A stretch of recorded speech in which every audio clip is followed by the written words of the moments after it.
Okay, ani ana usab kita makigala nini atong tulumanon sa kahanginan CONA Catechesis on Air og ako lang gihapon kini inyong ubos nga alagad Reverend Padre Edwin Academia Akab.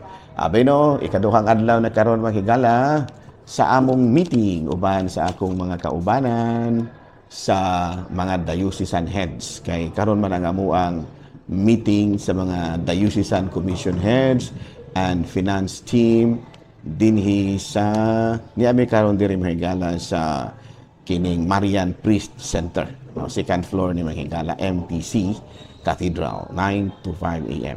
No, again, mahapnan gud ay mi ani. But anyway, no, padayon kita sa ato nga mga buhatonon ni ining kabudtuhon ug aray na kita karon adlaw na karon nga Martes ta mahigala. Abi no, ari na kita sa ato ang Saint of the Day. Saint of the Day na ito, mahigala. Wala lang usa taro si BCP Diyos mahigala ha, kay kining kabisi na ito. Pagkita na himong, wala pagkita na himong kwan ini, mayor, busy pagkita. Mga karaan, mga komedya mahigala, mga karaang komedya. Pero kay wa may lain, ato na lamang gikulo komedya po. Wala pagitan na mayor, busy pagita. Mga karaan, komedya, mahingala. Ngita tagbago dyan. Abi no, ari kita sa atong Saint of the Day. Abi no, ang ato ang Saint of the Day karon mao si Saint Ramel. Saint Ramel and Companions. Abi no, kini si Saint Ramel and Companions. Kuan kini siya mahingala. Saint Ramel ba ni? Daniel. San Daniel. Oh, and Companion. Sabi na pala sa tuga akong kuwan na rin. Kinsa ito ang Saint of the Day ka. Mura man maklaro ni ako ang ato sang klarohon mga higala ha. Kaya basing masayop kita sa ato ang giingon. October 10. Ay, ato na lang ilisan mga higala. Imbis nga Saint Romel. Mura mag Daniel. Mura pag Saint Romel. Ato na lang kung ano. Si Saint Francis Borgia. Saint Francis Borgia. Saint Francis of course ang Borgia, B-O-R-G-I-A. No? Atong patron karon October 10. Natawag kini si San Francisco sa Borgia niadtong 1510, namatay niadtong 1572. Usa kini siya ka katsila nga nagtrabaho sa Imperial Court. Unya pagkamatay sa iyahang asawa, upon the death of his wife, he entered the Society of Jesus, gave up possessions, and helped in the establishment of Gregorian universities in Rome. When a spiritual advisor to the emperor in Spain, at 55 elected head of the Jesuits and responsible for the founding of Jesuit missions in Florida, Mexico, and Peru. Di matabang. Dili matabang ni si Saint Francis Borgia. He was responsible for the founding of the Jesuit mission in Florida, USA, Mexico, and Peru, 5. So karong adlaw may gala, gihinumduman nato ang lain na pong patron sa Katolikong simbahan nga mao si Saint Francis Borgia. Ang Borgia may gala, B-O-R-G-I-A. Okay. Nala, no, padayon ta sa ato ang mga pagpangalagad adlaw karon nga Martes. Abi no, bago pa lang nitawag ang ako ang classmate mga igala si dami kaya na may vicarial meeting ron dili ko kaadto dadam kaya ako meeting sa Dumaguete. Okay, no, so ari kita mahigala sa ato ang catechism. Unsa may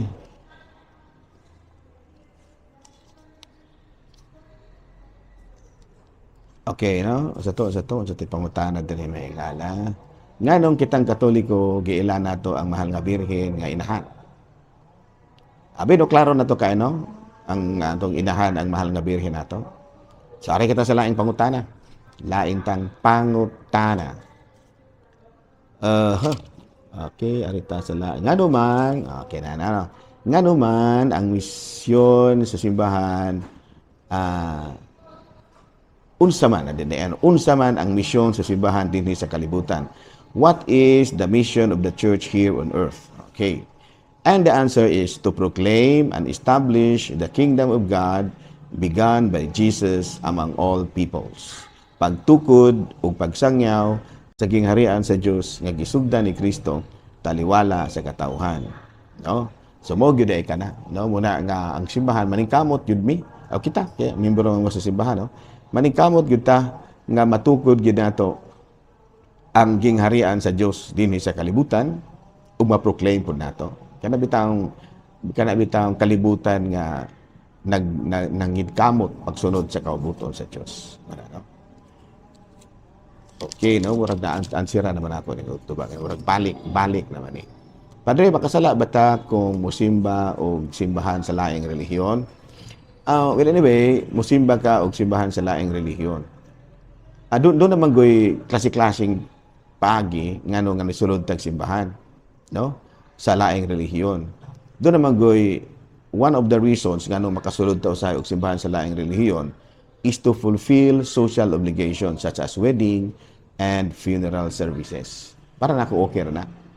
Kana bang namatay ang imuhang higala nga laing relihiyon unya sulod ka dito in taon kay gusto po din taon kang muduyog silang kasubanan, okay ra na kay kuan man na social obligation man na. O baka gikuha ka kay muluhod og kasal, okay ra sad kay social obligation man lagi. But if you attend such service out of curiosity, you are discouraged to do it. No, sa to pa kung musulod ra jud ka sa laing relihiyon, kay mura bag gusto nimong sayron kung unsa gid pod sila, ayaw lang kay masig malibog unya ka.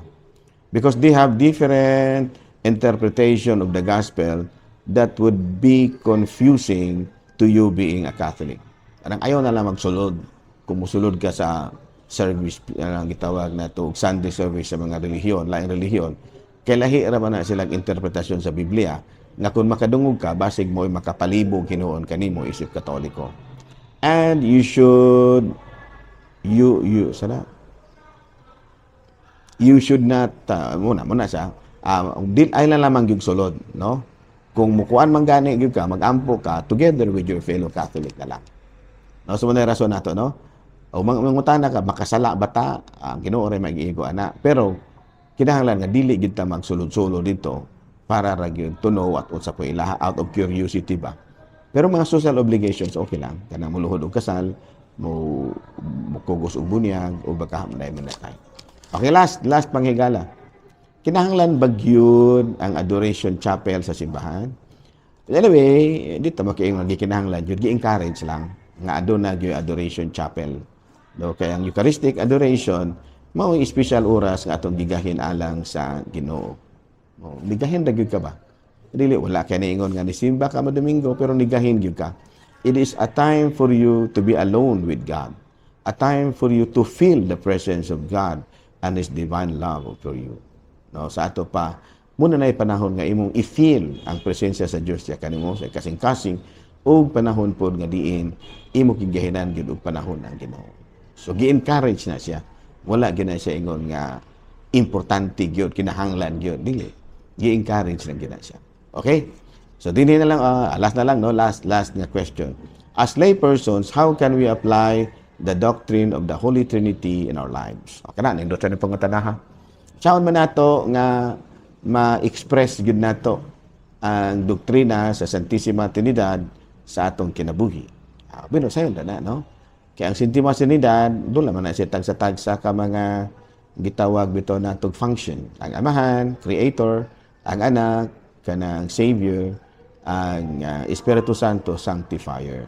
So, buti pa sabot nga sa atong kinabuhi, atong ilhon ang atong labaw nga makagahom nga magbubuhat, si Kristo nga atong manluluwas, ug ingon manusab ang kita mangayo gyud sa lamtag sa Espiritu Santo. Muna nga kinahanglan gidi ay kita nga moila sa Santissima Trinidad nga maoy magbubuhat kanato, manluluwas ug maglalamdag. Abi no, dinhi na lang una kita kutob. Ako lang gihapon kini inyong ubos nga alagad, Reverendo Padre Edwin A. Manabilit na usab kaninyo ug manalangin kanato ang Dios nga makagahom sa tanan, Amahan, Anak, Espiritu Santo. Good noon, Pilipinas.